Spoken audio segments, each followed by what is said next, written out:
موضوع ولهما أنه قطع عرفا معصوما بغير حق ولا بسم الله الرحمن الرحيم وإذا قال الحاكم للحداد اقطع يمين هذا في سرقة سرقها فقطع يساره عمدا.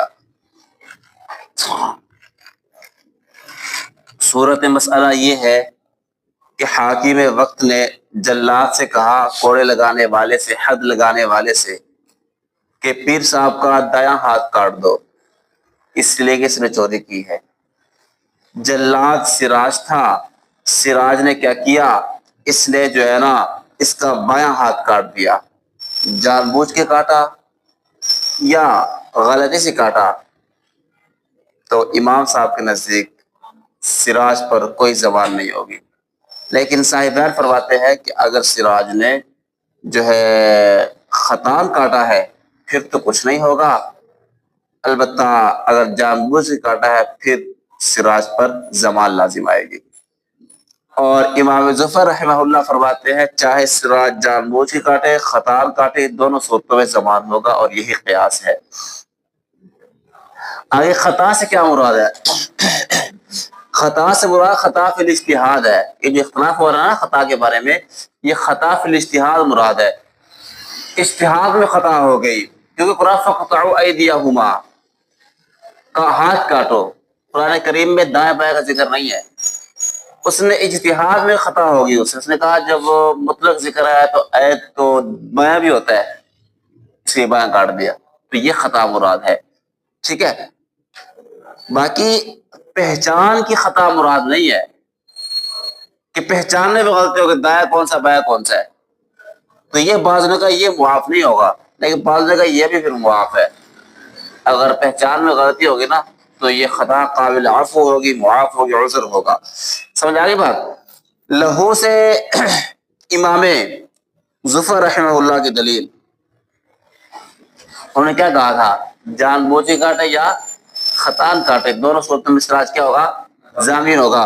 امام ظفر کی دلیل یہ ہے، وہ کہتے دیکھو اس نے وہ ہاتھ کاٹا ہے جو معصوم تھا، اس کا کوئی قصور نہیں تھا، اور وہ سزا میں کٹنا بھی نہیں تھا، اور یہ ہے بھی غلطی بندے کے حق میں، بندے کا ہاتھ ہے نا، اور بندوں کے حق میں غلطی قابل قبول نہیں ہوتی کہ غلطی سے کسی کو مار دیا، اس کی سزا دینی پڑے گی اس کو۔ تو حقوق العباد میں غلطی قابل عفو نہیں ہے، اس لیے یہاں چشم پوشی نہیں ہوگی، چاہے خطان کاٹے یا جان بوجھ کے کاٹے، اس نے ایک معصوم ید کاٹا ہے، اس کو اس کی زمان دینی پڑے گی۔ ٹھیک ہے، قلنا سے ہماری دلیل، یا بلکہ یوں کہو اسی دلیل کا جواب دیا گیا، یعنی کہ امام شافعی امام ظفر کی دلیل کا، کہ یہ خطا فی الاجتہاد ہے، کیونکہ نص میں تعین نہیں ہے، اور اجتہاد میں غلطی جو ہے یہ قابل عفو ہے شرعاً۔ غلطی ہوتی نا ائمہ سے، بعض کوئی امام کوئی مسئلہ کوئی تو ظاہر ہے ایک حق پر ہوتا ہے ایک غلطی پر ہوتا ہے، لیکن گناہ گار کوئی بھی نہیں ہوتا، کوئی اجتہادی غلطی ہوتی ہے۔ تو اس لیے شریعت میں اجتہادی مسائل میں اگر غلطی واقع ہو جائے تو قابل عفو ہے، قابل معافی ہے، چونکہ یہاں بھی سراج نے کس سے غلطی اجتہاد بھی ہوئی ہے، عید کا لفظ تھا، یہ سمجھا شاید بایاں ہاتھ بھی ہو سکتا ہے، اس لیے بایاں ہاتھ کاٹ دیا اس نے، تو یہ قابل عفو ہے، اس کو معاف کرنا چاہیے۔ وَلَهُمَا سے صاحبین کے دلیل، وہ کہتے ہیں دیکھو خطان کی بات کو وہ ہمارے ساتھ ہے نا، خطا میں کچھ بھی نہیں ہے، جان بوجھ سے کاٹو کہتے زمان ہوگی۔ ان کے دلیل کہتے ہیں اس نے ایک معصوم ہاتھ کو ناحق کاٹا ہے، اور یہاں کوئی ایسا یعنی کہ وہ بھی نہیں، کوئی تعویل بھی نہیں کر سکتے کہ پتہ نہیں چلا، یہ وہ پتہ بھی تھا اس کو کہ بایاں ہاتھ ہے، اس نے گویا کو ظلم کیا ہے، تو ظلم کرنے کی وجہ سے حق تو یہ تھا کہ اس کو قصاص اس کا ہاتھ کاٹا جاتا سراج کا، لیکن چونکہ بہرحال شبہ تو موجود ہے نا نص کی وجہ سے، آیت کی وجہ سے، کہ وہاں مطلق آیت کا لفظ ہے، تو شبہ کی وجہ سے قصاص تو نہیں ہوگا، البتہ اس سے زمان لیا جائے گا۔ بات سمجھ آ گئی؟ وَلَهُمَا سے ولی ابی حنیفہ سے امام صاحب کی دلیل، امام صاحب وہ دیکھو اس نے جو بایاں ہاتھ کاٹا ہے، اس نے بائیں ہاتھ کے بدلہ میں اس کی بدل تو چھوڑا ہے نا دایاں ہاتھ، اور دایاں ہاتھ جو بدل ہے وہ اس سے اعلیٰ درجے کا ہے، تو لہذا اس کو تالف نہیں کہیں گے، سراج کو یہ نہیں کہیں گے اس نے اس کا عضو ضائع کیا ہے، اگر ضائع کیا ہے تو اس سے اعلیٰ چھوڑا بھی ہے اس کے پاس دایاں ہاتھ، ٹھیک ہے؟ تو اس لیے اس پر سزا نہیں آئے گی کہ بالکل ایسے ہے. مثال کے طور پر سراج نے کہا کہ پیر صاحب نے جو ہے نا اپنا یہ بیل کیا 7 کو بیچا 500 میں اور قیمت بھی 500 روپے ہے، قیمت بھی کتنی ہے اس کے اصل میں 500، 7 سے 500 لے لیا پیر صاحب نے، بیل دے دیا. بعد میں سراج نے اپنی گواہی سے رجوع کر لیا، تو رجوع کرنے کی وجہ سے اس پر کوئی زبان نہیں لازم آئے گی. کیوں؟ اس لیے اگر بیل دلوایا ہے تو 500 تو دیا نا اس نے واپس، اس کا بدل مل گیا اس کو. یہاں بھی اگر بایاں ہاتھ کاٹا ہے تو دایاں بدل بھی تو دیا اس کو، جو کہ اس سے اعلیٰ درجے کا ہے. اس لیے یہاں سراج پر کوئی زمان لازم نہیں آئے گی. سمجھ آگے بات؟ وہاں ایسے ہی اسی پر مسئلہ متفرع ہوگا، اگر حداد کے علاوہ کسی اور نے کاٹ دیا تو وہ بھی ضابط نہیں ہوگا، کیونکہ جس حداد کاٹتا تب بھی ہاتھ کٹتا، کہ اور کاٹے تب بھی ہاتھ کٹا. تو کوئی ایسا مسئلہ نہیں یہاں پر کہ حداد کے علاوہ نے کوئی امر زائد کام کیا ہو، تو جو حداد نے کرنا تھا وہی غیر حداد نے کیا تو دونوں پر زوال نہیں آئے گا. وَلَوْ أَخْرَجَ سَارِقٌ، سراج نے کہا لاؤ دایاں ہاتھ کاٹو آپ کا، پیر صاحب نے بایاں ہاتھ نکال کے دے دیا اور کہا یہ دایاں ہے، سراج نے کاٹ دیا بایاں دایاں سمجھ کر، تو یہاں بالاتفاق کسی کے ہاتھ سراج ضامن نہیں ہوگا، کیونکہ یہاں پر جو ہاتھ کٹا ہے اسی پیر صاحب کے حکم سے کٹا ہے. ٹھیک ہے؟ ثم فی العمد عنده علیہ. اچھا یہ آپ نے پڑھا یہ بات کہ جب ہاتھ کٹ جائے اور مال ضائع ہو چکا ہو تو چور پر اب مال کی واپسی لازم نہیں ہوتی، کیونکہ یہ ہاتھ کٹنا اسی مال کا بدل ہے. اگر مال موجود ہو تو پھر مال واپس کیا جاتا ہے. بات سمجھ میں آ گئی؟ اب فرماتے جب سراج نے اس کا بایاں ہاتھ کاٹا تو مال کا جو بدل ہاتھ کٹنا تھا وہ کون سا تھا؟ دایاں نہیں کٹا، تو گویا کہ مال کا بدل جو ہے ہاتھ نہیں کٹا ہے، اس لیے یہاں پر پیر صاحب پر مال کی ادائیگی اب بھی لازم رہے گی، کیونکہ بدل نہیں کٹا ابھی تک. بات سمجھ آ گئی ہے؟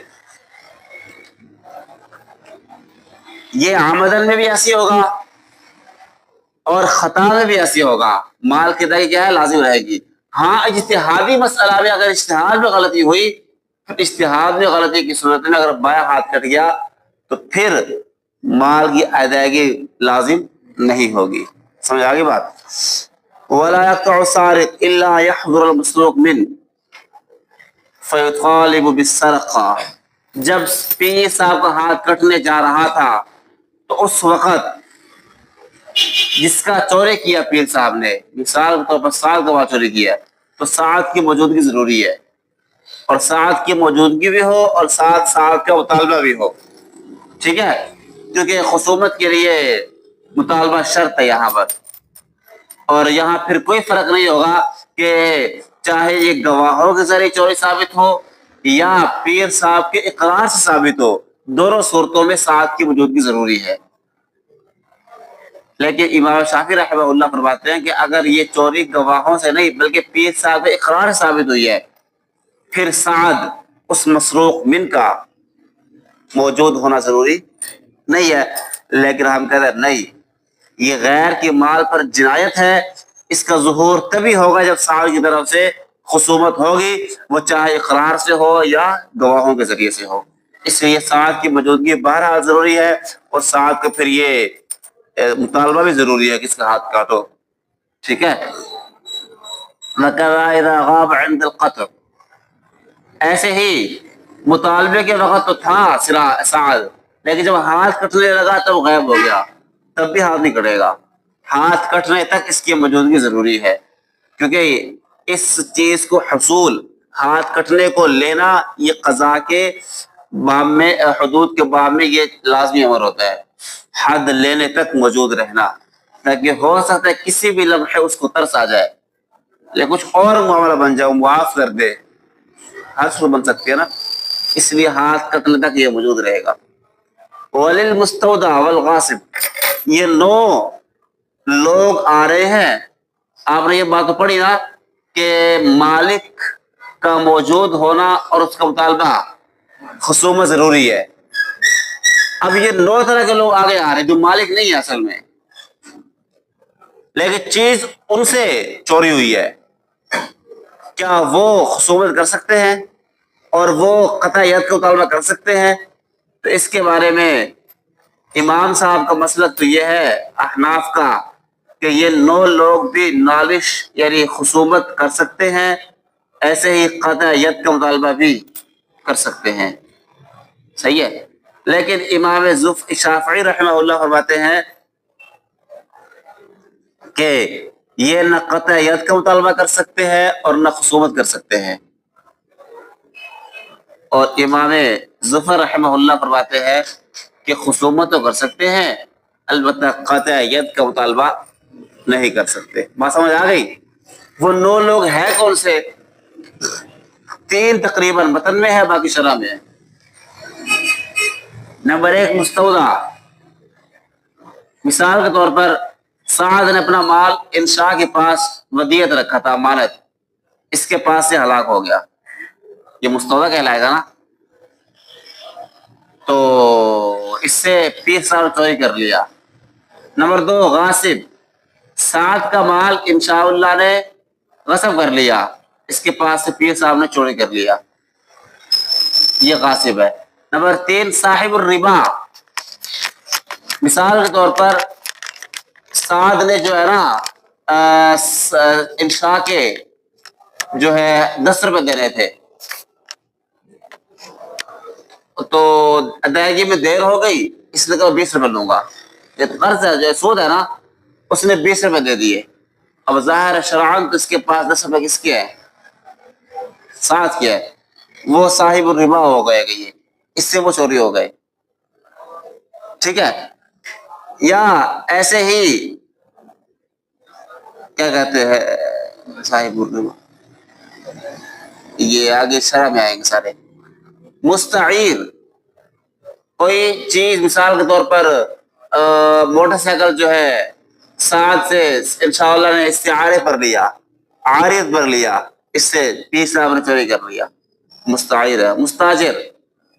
مثال کے طور پر کوئی کہی وغیرہ یا آلات زراعت سعد سے انشاءاللہ نے استجارے پر لیے، پیر صاحب نے چوری کر لیے.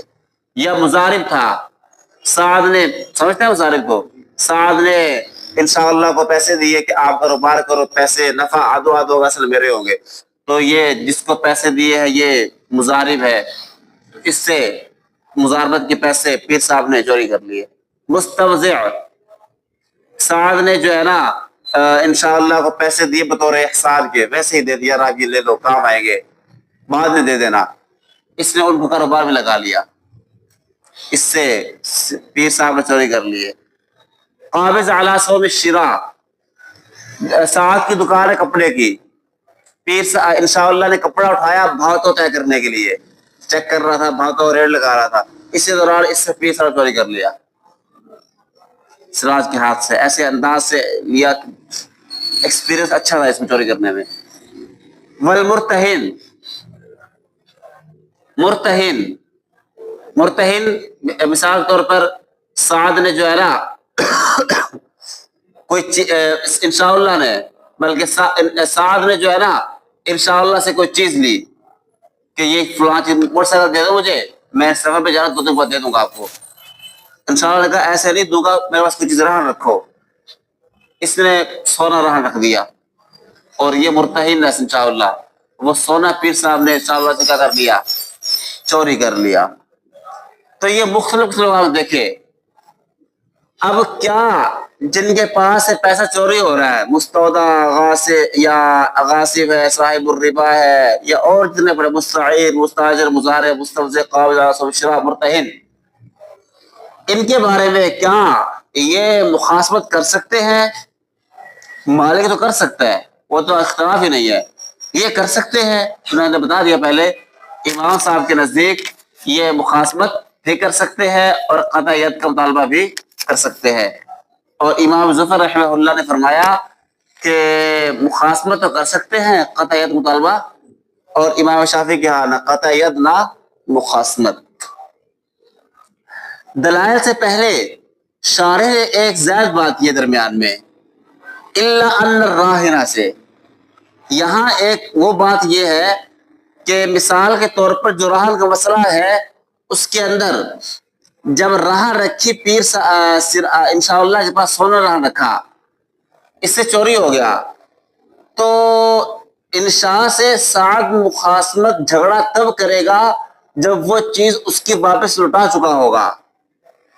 موٹر سائیکل جو لے کر گیا ہے وہ اس کو لٹا چکا، پھر اس سے وہ مال ہلاک ہوا، کیونکہ اس وقت وہ سارا مال خالص سعد کا ہے۔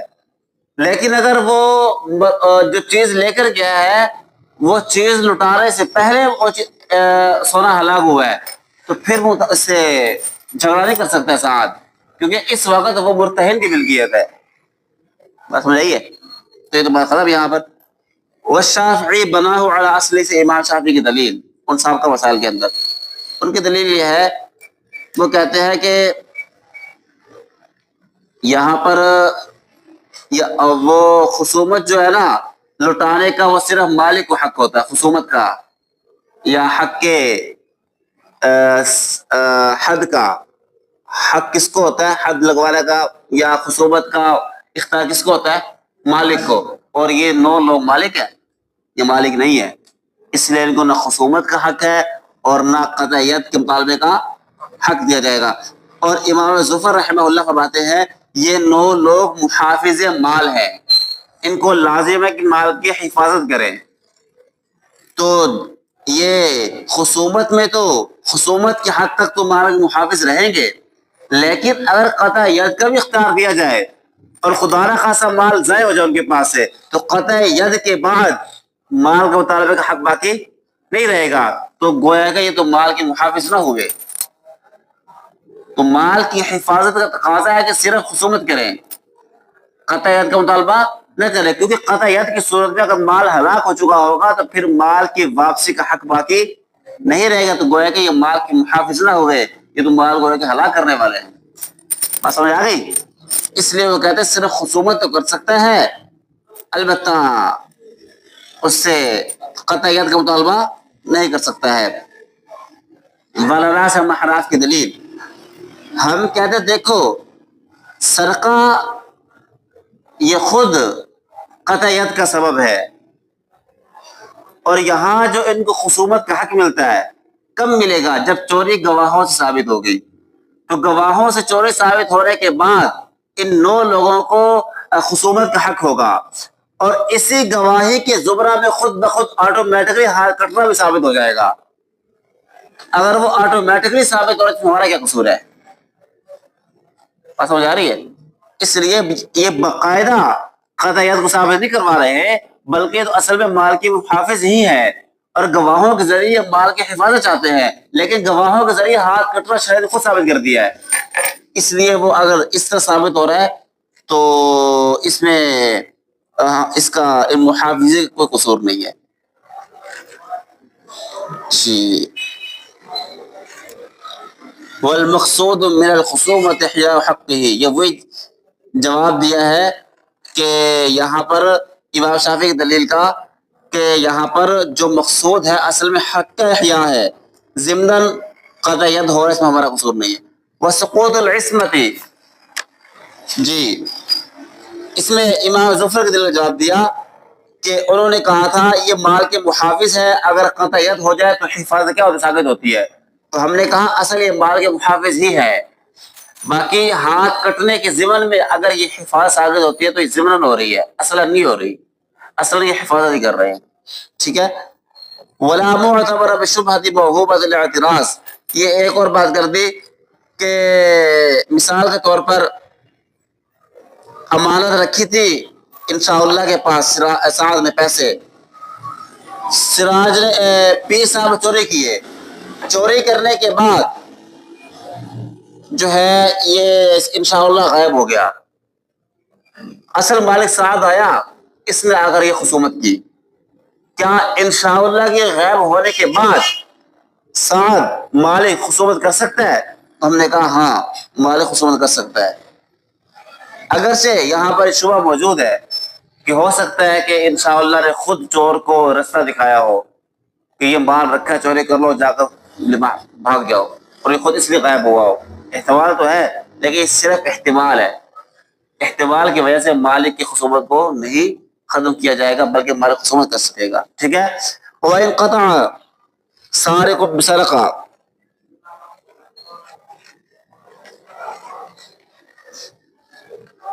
جی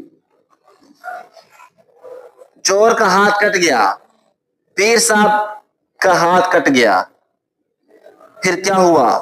ہاتھ کٹنے کے بعد جو مال تھا نا، پیر صاحب سے وہ مال اب عتیق نے چوری کر لیا، چوری پکڑی گئی، کیا عتیق کا ہاتھ اب کاٹا جائے گا؟ میں کہ نہیں، یہاں عتیق کا ہاتھ نہیں کاٹا جائے گا، کیونکہ آپ نے پڑھا کہ یہ قطع ید جو ہے جب ایک مرتبہ ہو جائے مال کے بدلہ میں، جس مال کے بدلے میں ہوا ہے وہ مال غیر ختم ہو جاتا ہے، اب وہ مال محفوظ نہیں رہا، اب اس کی وجہ سے ضمان لازم نہیں آئے گی، اس لیے چونکہ وہ مال غیر محفوظ ہو چکا ہے، وہی مال عتیق نے چرایا ہے تو عتیق پر ہاتھ نہیں کاٹا جائے گا۔ البتہ اگر وہ مال عتیق کے پاس موجود ہے تو پیر صاحب اس سے مال کا مطالبہ کریں گے، اس کے لیے خصومت کریں گے، کیونکہ پیر صاحب پر یہ تو لازم ہے نا جب تک مال موجود ہے تو اصل مالک کو واپس کرے، ہلاک ہو جائے تب تو نہیں ہے، موجود رہے تو مالک کو واپس کرنا کیا ہوتا ہے؟ جب مال عتیق نے اٹھایا اس کا مطلب مال موجود ہے پیر صاحب کے پاس، تو پیر صاحب کو چاہیے کہ مال کے لینے کے لیے جھگڑا کرے تاکہ مال عتیق سے لے کر اصل مالک عتیق سراج کو سعد کو پہنچا سکے۔ بات سمجھ آ گئی؟ وَلَوْ سَرَقَ السَّارِقُ، یہ تو ہم نے کہا کہ جب پیر صاحب کا ہاتھ کٹ گیا، ہاتھ کٹنے کے بعد وہ مال کس نے اٹھایا؟ چوری کیا عتیق نے۔ اب یہ ہے کہ پیر صاحب نے چوری کیا تھا لیکن اس کا ہاتھ نہیں کٹا، کوئی وجہ بھی ہو سکتی ہے کہ شبہ پیدا ہو گیا، کچھ بھی ہوا، ہاتھ کٹے بغیر سراج نے عتیق نے اٹھا لیا، اب یہاں عتیق کا ہاتھ کاٹا جائے گا کیونکہ ابھی وہ مال غیر متقوم نہیں ہوا تھا، وہ غیر متقوم بنتا جب اس کا ہاتھ کاٹا جاتا پیر صاحب کا، وہ نہیں کٹا تو عتیق نے جو مال اٹھایا ہے وہ اس وقت مال متقوم ہے، اس لیے اس کے بدلہ میں عتیق کا ہاتھ کاٹا جائے گا، یہ غاصب کی طرح ہو جائے گا۔ ومن سرق سرقۃ، آج یہیں تک رکھ لیتے ہیں، زندگی باقی تو انشاءاللہ بقیہ